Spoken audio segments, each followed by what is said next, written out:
രാവിലെ ദേ വെള്ളപ്പം മാവ് അത്യാവശ്യം നല്ല പോലെ വീർത്ത് വന്നിട്ടുണ്ടായിരുന്നു കേട്ടോ. അപ്പോൾ വെള്ളപ്പം ഉണ്ടാക്കാം, അതുപോലെ തന്നെ എന്ത് കറി ഉണ്ടാക്കുമെന്ന് ഇങ്ങനെ ആലോചിച്ചിരുന്നപ്പോൾ ലാസ്റ്റ് ഒന്നും ഇല്ലാണ്ടായി. ഇപ്പോൾ മുട്ടക്കറി തന്നെ ഉണ്ടാക്കി കേട്ടോ. കടല ഇന്നലെ ഇടാൻ മറന്നതാണ്, അല്ലെങ്കിൽ കടലക്കറി ഉണ്ടാക്കലാണ് പതിവ്. അങ്ങനെ ദേ മുട്ടക്കറിയും അതുപോലെ തന്നെ വെള്ളപ്പവും നല്ല ടേസ്റ്റ് ഉണ്ടായിരുന്നു. ഞാൻ ഉണ്ടാക്കിയോണ്ട് പറയില്ല, അത്യാവശ്യം നല്ല ടേസ്റ്റ് തന്നെയായിരുന്നു കേട്ടോ. അങ്ങനെ നേരെ ബ്രേക്ക്ഫാസ്റ്റ് ഒക്കെ കഴിച്ച് കഴിഞ്ഞ് നേരെ പുറത്തോട്ട് ഇറങ്ങി. അപ്പോൾ അതേ ഫ്രാഷൻ ഫ്രൂട്ടിൻ്റെ ആ ചെടിയുമലാട്ടോ ഈ കിളികളൊക്കെ ഇരിക്കുന്നത്. എല്ലാ കിളികളും കൂടെ ഒച്ച കൊടുക്കുന്നുണ്ട്. അതായത് പൂത്താങ്കിരിയുടെ അടുത്ത് വേറൊരു കിളി വന്നിട്ടാണ്. അപ്പോൾ അത് കാരണം എന്ത് ചെയ്യില്ല, ആരും ഒച്ചെടുത്തോണ്ടിരിക്കുക കേട്ടോ. നമ്മളിങ്ങനെ ദൂരെ നിന്ന് സൂം ചെയ്യാണ്ട് ഇങ്ങനെ എടുക്കുമ്പോൾ എന്തൊരു ഭംഗിയല്ലേ. അങ്ങനെ ദേ നമ്മുടെ പറമ്പിലോട്ട് ഇറങ്ങി.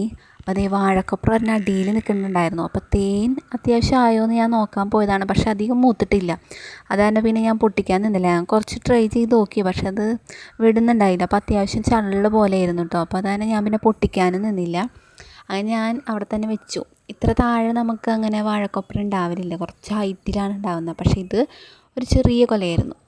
അപ്പം പിന്നെ ഞാൻ പൊട്ടിക്കാനും നിന്നില്ല. അങ്ങനെ ദേ നമ്മുടെ കുളത്തിൻ്റെ അവിടെ ദേ കുളക്കോഴിയാട്ടോ നടക്കുന്നത്. അവരിങ്ങനെ വൈകുന്നേരം ഉച്ചയൊക്കെ ആകുമ്പോഴിങ്ങനെ നടന്നുകൊണ്ടിരിക്കും. നമ്മുടെ അവിടെയൊക്കെ ചോറ് തിന്നാനൊക്കെ വരും. പിന്നെ ആൾ പെട്ടെന്ന് അങ്ങ് ഓടും. ഇപ്പോൾ കുളത്തിൽ വെള്ളമുള്ള കാരണം ഇവിടെ തന്നെയാട്ടോ താമസം. അത്യാവശ്യം ദേ കുളത്തിൽ ആമകൾ കണ്ടോ, ആ വടിയും ഇരിക്കുന്നത്. നമുക്ക് സൂം ചെയ്തിട്ട് അധികം ക്ലിയർ ആകുന്നില്ല. ആ വടിയുമ്മിൽ മൊത്തം ആമകളാട്ടോ, എല്ലാവരും കൂടി ഇങ്ങനെ നിരന്നിരിക്കും. ഒരു വെയിലൊക്കെ ആറിക്കഴിഞ്ഞാൽ പിന്നെ ഇതാണ് കേട്ടോ സ്ഥിരം പരിപാടി അവരെ.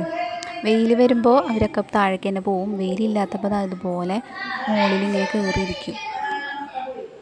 പിന്നെ ദേ പപ്പക്കായ പൊട്ടിക്കാമെന്ന് വിചാരിച്ചു കറി ഉണ്ടാക്കാനായിട്ട്. അപ്പോൾ ദേ അത്യാവശ്യം മൂത്ത് നോക്കി 2 പൊട്ടിച്ചിട്ടു കേട്ടോ.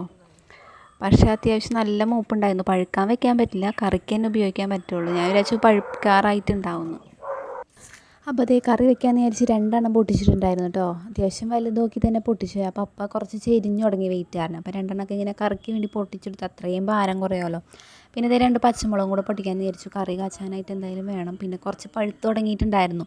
പക്ഷേ മുളകുള്ള കാരണം നമുക്ക് ഈ മുളക് പൊട്ടിക്കലുണ്ടായില്ല, വെള്ളമുളക്. അത് കാരണം എന്താ ഇപ്പോൾ കുറച്ച് ആവശ്യത്തിനുള്ളത് പൊട്ടിച്ചെടുത്ത് വെക്കുകയാണ്. ഫ്രിഡ്ജിൽ വെച്ച് കഴിഞ്ഞാൽ നമുക്ക് എപ്പോഴും ഇങ്ങനെ പുറത്തേക്ക് പോകണ്ടല്ലോ പൊട്ടിക്കാനായിട്ട്. അപ്പോൾ ഞങ്ങൾ കുറച്ച് അത്യാവശ്യം മൂത്ത് പഴുത്ത് തുടങ്ങാറായി. അപ്പോൾ വളമൊക്കെ ഇട്ടിട്ട് കുറേ നാളായി. ഇനിയിപ്പോൾ മഴക്കൊന്ന് നിന്നിട്ട് വേണം കുറച്ച് വളമൊക്കെ ഇട്ട് കൊടുക്കാനായിട്ട്. ഇനിയിപ്പോൾ എല്ലാ ദിവസവും നല്ല മഴയാണല്ലോ. അപ്പോൾ ഇന്ന് കുറച്ച് വെയിലുണ്ടായി. അപ്പോൾ ഇതേ പുളിയൊക്കെ ഒന്ന് ഉണക്കാൻ വെച്ചിട്ടുണ്ട്. അത്യാവശ്യം ഒന്ന് വലിഞ്ഞ് കിട്ടിയിട്ടുണ്ട് കേട്ടോ. അപ്പോൾ അത്യാവശ്യം എന്തേ ഉണങ്ങിയത് നമ്മൾ മാറ്റി വെച്ചിട്ടുണ്ട് കടയിൽ കൊടുക്കാനായിട്ട്. അത്യാവശ്യം കുറേ നമ്മൾ കിറ്റിലാക്കി വെക്കും. അപ്പോൾ ഇതുപോലെ ഉണങ്ങിയത് ഇങ്ങനെ മാറ്റി മാറ്റി വെക്കും. അങ്ങനെ ഉച്ചയ്ക്ക് രസവും അതുപോലെ തന്നെ പരിപ്പ് കുത്തി കാച്ചിട്ടുണ്ടായിരുന്നു.